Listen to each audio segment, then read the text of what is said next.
Bom dia, irmãos. Espero que todos estejam bem. Vamos continuar orando uns pelos outros, intercedendo por aqueles que estão enfermos, para que Deus dê a restauração plena. No domingo passado, domingo pela manhã, nós pregamos aqui uma mensagem em 1 Coríntios capítulo 15, intitulado A Mensagem que Salva o Evangelho. Vimos como o apóstolo Paulo faz uma recapitulação dos alicerces do Evangelho. Temos esse testemunho registrado na Bíblia, que Cristo morreu pelos nossos pecados, ele foi sepultado e ressuscitou ao terceiro dia, e Jesus também constituiu a sua igreja como testemunha do que ele fez pela humanidade e também, principalmente, da sua ressurreição. Paulo mostra isso pelas várias aparições de Cristo ressuscitado. Nós expomos isso durante a mensagem, mas vimos também, que o David acabou trazendo uma mensagem em 1 Coríntios 15, mas vamos fechar esse capítulo com mais uma reflexão, de maneira especial no último versículo do capítulo 15 de 1 Coríntios. 1 Coríntios 15, 58, que diz assim, eu vou ler aqui: Portanto, meus amados irmãos, sede firmes, inabaláveis e sempre abundantes na obra do Senhor, sabendo que no Senhor vosso trabalho não é vão. 1 Coríntios 15, 58, esse é um versículo em si que traz bastante segurança, é uma conclusão do tema que foi tratado aqui em todo o capítulo 15. Nós somos convidados a entender os motivos, as razões para sermos aqui, então, como é mostrado nesse versículo 58, sermos firmes, constantes, sermos sempre inabaláveis, sempre abundantes na obra do Senhor e também conscientes de que o nosso trabalho não é vão quando nós fazemos para Deus. Pensando nessas razões, apontadas pelo apóstolo Paulo, qual é a realidade hoje? Qual é a minha, a sua, a realidade da humanidade hoje? Nós podemos responder assim com segurança com os seguintes pontos, que a realidade é que, primeiro, você já tem acesso ao Evangelho. Você, nós temos acesso ao Evangelho. O Evangelho, ele está disponível. Vimos na mensagem anterior que o Evangelho é a mensagem que salva a pessoa da condenação eterna. Não é papel, não é objetivo de Deus condenar o homem. Deus quer, na verdade, resgatar o homem. Com a obra realizada por Jesus, com a igreja anunciando o Evangelho, o propósito de Deus é resgatar, é restaurar o homem, restaurar aquela posição que o homem tinha com ele na criação. Deus quer viver em harmonia, em amor com esse ser humano, comigo, com você, com a minha família, com a sua família, com toda a humanidade. Jesus deixa isso muito claro, deixa muito claro assim a sua missão, quando nós lemos no Evangelho de João. Geralmente muitas pessoas conhecem João 3,16, talvez o texto mais conhecido da Bíblia, mas olha, em João 3,17, Jesus faz uma afirmação muito contundente, muito forte do seu propósito, dizendo assim, eu vou ler aqui, eu já deixei anotado: porque Deus enviou o seu Filho ao mundo não para que condenasse o mundo, mas para que o mundo fosse salvo por ele. Olha o propósito e o objetivo de Deus. O objetivo de Deus, o propósito é salvar, não é condenar ninguém. Aliás, a Bíblia também é clara em mostrar que Deus deseja a salvação de todos.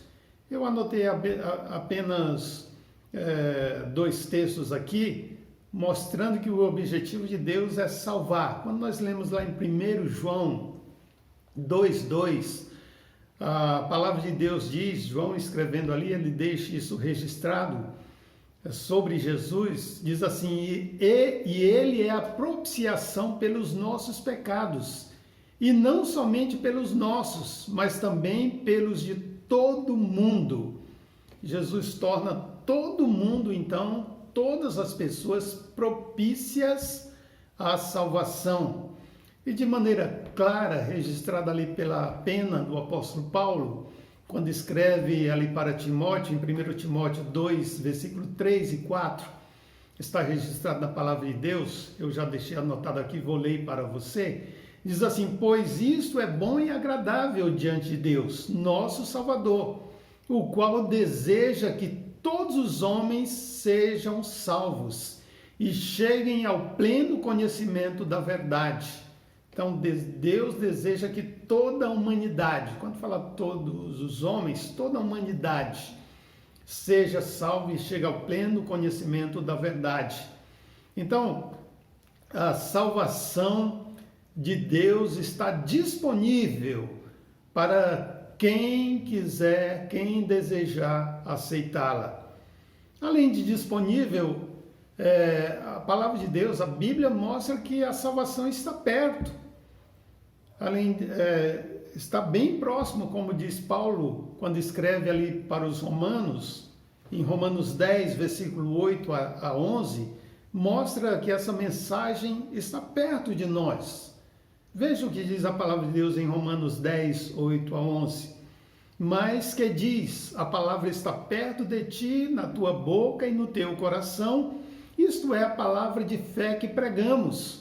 Porque se com a tua boca confessares a Jesus como Senhor, e em teu coração creres que Deus o ressuscitou dentre os mortos, serás salvo. Pois é com o coração que se crê para a salvação, e com a boca se faz confissão, com o coração se crê para a justiça, e com a boca se faz confissão para a salvação. Porque a Escritura diz, ninguém que nele crê será confundido, ou quem nele crê será salvo.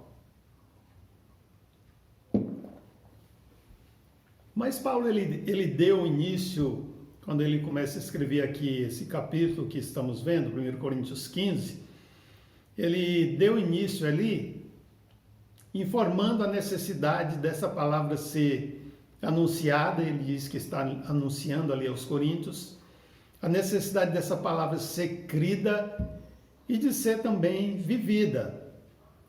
Então, outra verdade mostrada em nosso texto, aqui em 1 Coríntios 15, quem vive o Evangelho ressuscitará dos mortos.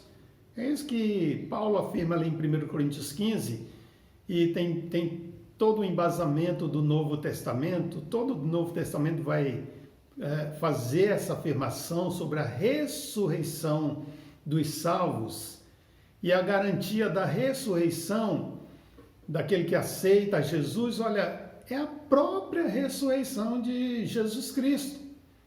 É uma das razões porque a mensagem central da igreja primitiva é justamente a ressurreição de Jesus Cristo. A igreja deve continuar sendo testemunha dessa ressurreição. É como, creio que você já viu aquela corrida de bastão. Alguns corredores vão correndo, aí passa o bastão para o próximo e esse vai adiante. Assim a igreja também continua levando o testemunho dessa ressurreição. Aqui em 1 Coríntios 15, e nós estamos olhando principalmente aqui no final do capítulo, né? Principalmente versículo 58, quando Paulo incentiva ali, portanto, meus amados irmãos, sede firmes, inabaláveis, sempre abundantes na obra do Senhor, sabendo que no Senhor o vosso trabalho não é vão. Então diz aqui que o trabalho não é vão no Senhor, para ficar firme, constante, inabalável, porque esse trabalho não é vão. Então, quem recebe o Evangelho, morre em Cristo, ressuscitará, como afirma a palavra de Deus no último dia. E quanto aos que estão vivos, o apóstolo Paulo até cita aí, né? E nós que estaremos vivos, representando a igreja, aqueles que estarão ainda em vida com a volta de Jesus. Olha, quem estiver vivo na volta de Jesus será transformado. É o que diz aqui 1 Coríntios 15, 51 a 54, eu vou ler o texto, se você quiser acompanhar, olhe na sua Bíblia. Diz assim, eis que vos digo um mistério, nem todos dormiremos, dormir no sentido de morrer, mas todos seremos transformados, no momento, num abrir e fechar de olhos, ao som da última trombeta, porque a trombeta soará e os mortos serão ressuscitados incorruptíveis e nós seremos transformados, numa representação da igreja, esse nós aí. Porque é necessário que isto que é corruptível se revista de incorruptibilidade, e isto que é mortal se revista da imortalidade. Mas quando isso que é corruptível se revestir da incorruptibilidade, e isso que é mortal se revestir da imortalidade, então se cumprirá a palavra que está escrita, tragada foi a morte na vitória.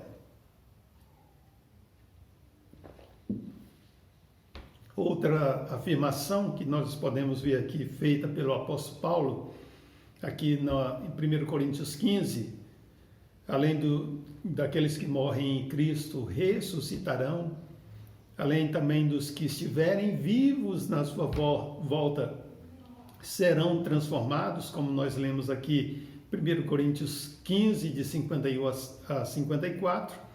Olha, quem tem Jesus alcançará a imortalidade. Está lá em 1 Coríntios 15, 53. Porque é necessário que isso que é corruptível se revista de incorruptibilidade, e isto que é mortal se revista da imortalidade.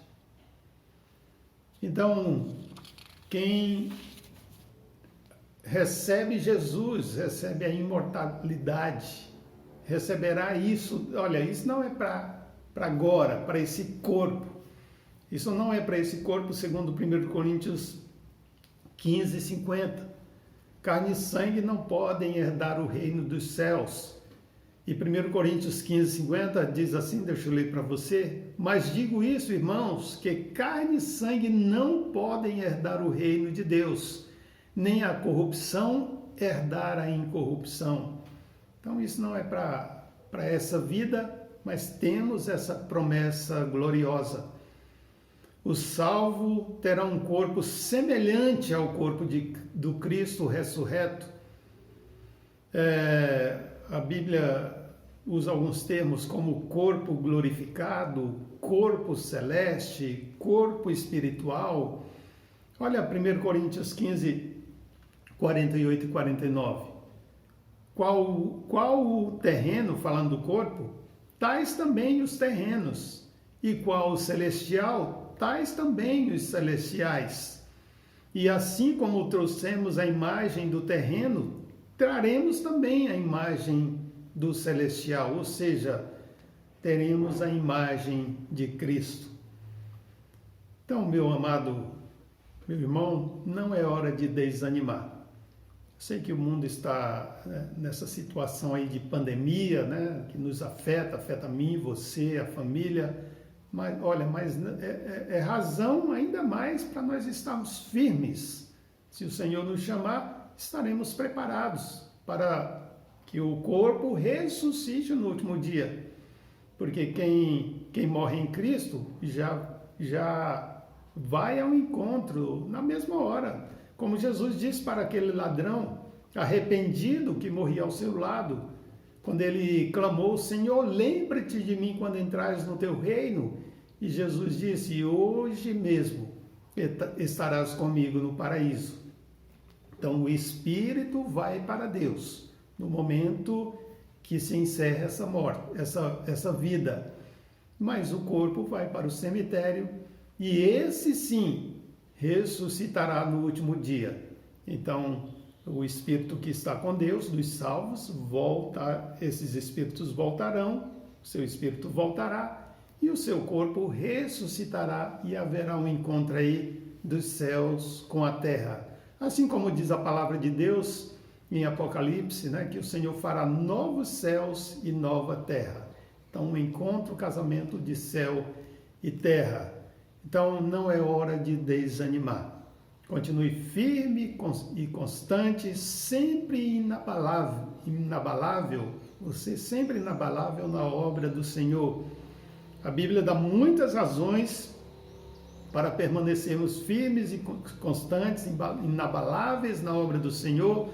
Olha, o seu trabalho em Deus não é vão. O seu trabalho em Deus, sua fé, não é vão. Você tem acesso ao Evangelho, ele não está longe de nós, está aqui perto. Quem vive o Evangelho ressuscitará dos mortos, é promessa de Deus. E quem tem Jesus alcançará a imortalidade. Que Deus abençoe a sua vida, permaneça firme, constante, se alimentando da palavra de Deus, porque a fé vem pelo ouvir e o ouvir a palavra de Deus. Que Deus te abençoe, que Deus nos abençoe em nome de Jesus. Amém.